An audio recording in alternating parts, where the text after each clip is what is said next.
Magandang araw, magandang gabi po o anumang oras po napapanood niyo ito ngayon. Sabay-sabay ho nating ipagdasal ang bawat isa. Sama-sama ho tayong manalangin para sa kaligtasan nating lahat at ang ating mga lugar, ating bansa at ang mundo. Unang-una,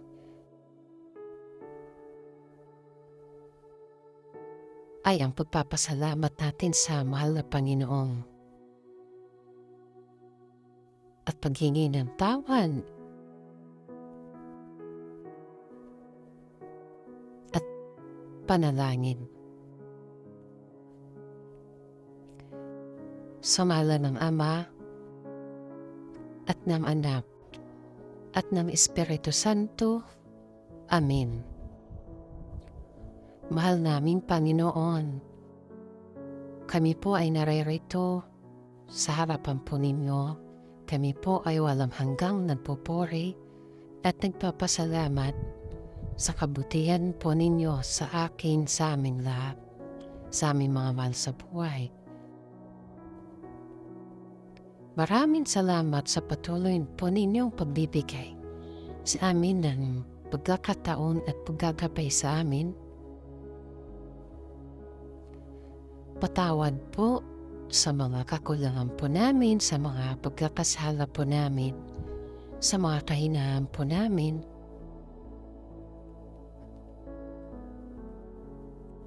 Mahal naming Panginoon, kami muli ay naririto para humingi din muli ng gabay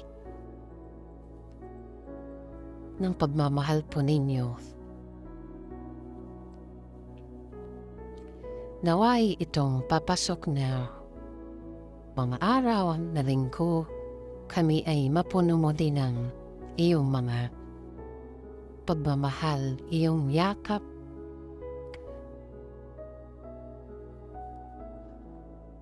ipagkaloob niyo po muli sa amin na kami ay maging ligtas sa anumang mga pagsubok na ikapapahamak po namin.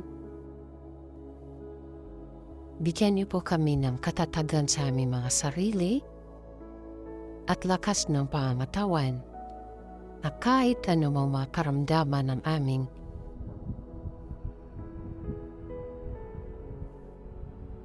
makakamtan, kami po ay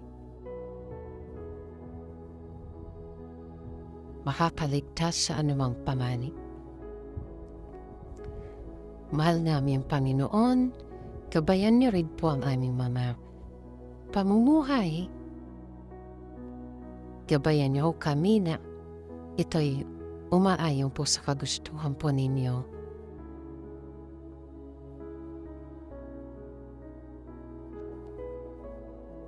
Tulungan niyo kaming mairaos ang aming mga araw-araw na mga pangailangan.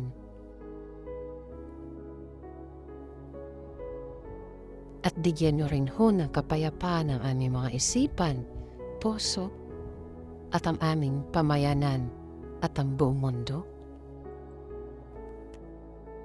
Mahal naming Panginoon,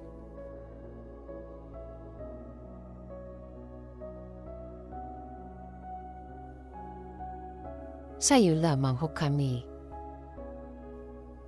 natitiwala at umaasa.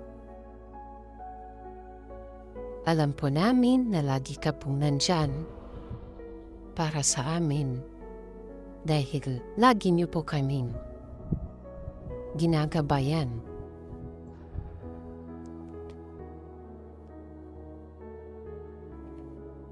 Panginoon, bigyan niyo po ng kagalingan ang mga may karamdaman. Hapusin niyo po ang may mga sakit. Bigyan niyo po ng makakain ng mga nagugutom.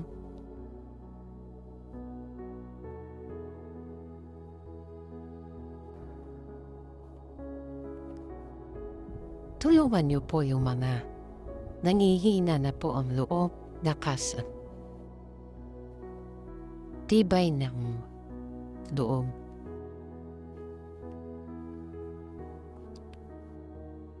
Panginoon, pagkalooban niyo po ng kapayapaan, pagmamahalan ng bawat tahanan upang ang bawat nananaan sa bawat tahanan ay magkaroon po ng pagmamahalan at pagkakaisa.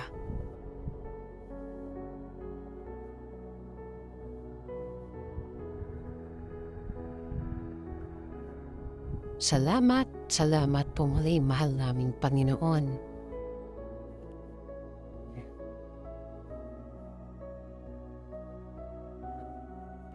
Kayo na po ang bahala sa aming lahat. Naniniwala ho kami na hindi po kami niyo pababayaan.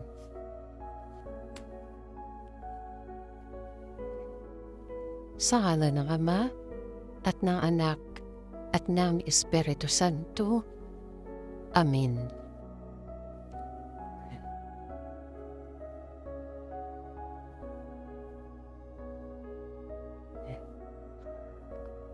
Sa lahat po ng makakapanood po ng videong ito, pwede rin po ninyong ibulong sa puso po ninyo sa isip kung mayroon kayong kahilingan, mga intensyon. Huwag po kayong mahiya humingi ng gabay at tulong sa Panginoon kahit tayo ay may mga pagkukulang, pagkakasala, naririnig po niya tayo.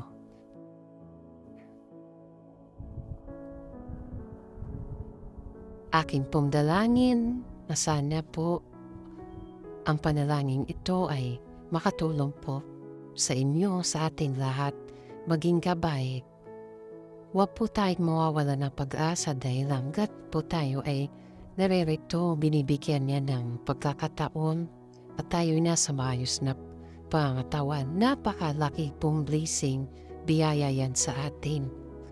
Kaya, yung palang napakalaking bagay din sa Panginoon.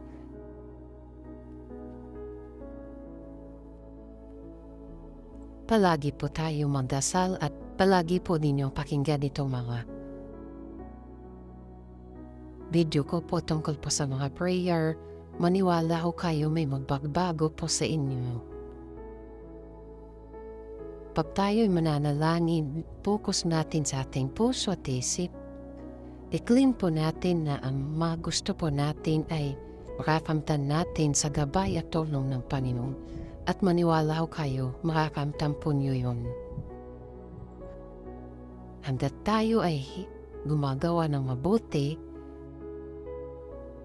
at sinasapuso natin ang ating mga kinadarasal at ang mga gusto ng Panginoon, ibibigay at ibibigay niya yan mga kung anuman ang inihiling nyo natin. Ibibigay niya yan. Huwag kayong mawawala ng pag-asa.